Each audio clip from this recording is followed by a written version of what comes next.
So, meron nga ako ditong in-order mga sis, salamin sa mata kasi sobrang babad na babad ko sa cellphone or di kaya naman lumalabas ako napakainit. So, napaka-sensitive po ng mga mata natin kaya kailangan po mag-salamin po tayo. So, ipapakita ko to sa inyo. Bestseller to ha, kaya ito yung binili ko. Mamaya,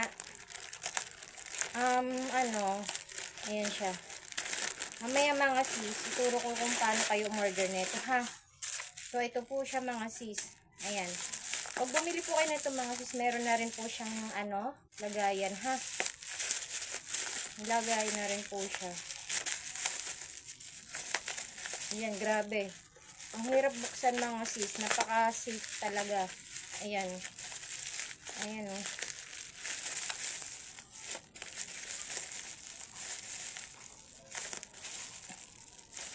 Ayan.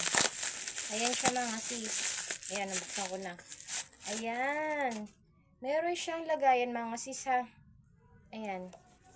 And then mga sis, ganito po siya. Pagka binuksan natin. Ayan yung salamin niya. Ayan. Yung in-order ko mga sis ay kulay black para bagay sa kahit anong kulay ng damit. Ayan. Diba? Meron pa siyang dito plastic mga sis. Diba? Napaka talaga, balot na balot mga sis para mas safe yung salamin natin. Oh, ang kapal ng glass niya mga sis. Ayan. Sis. Ayan siya.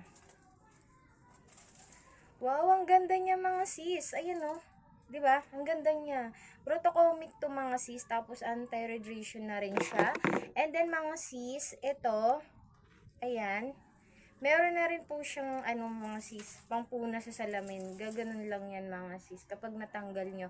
And then meron na rin po siyang lagayan. Ayan, ang cute niya.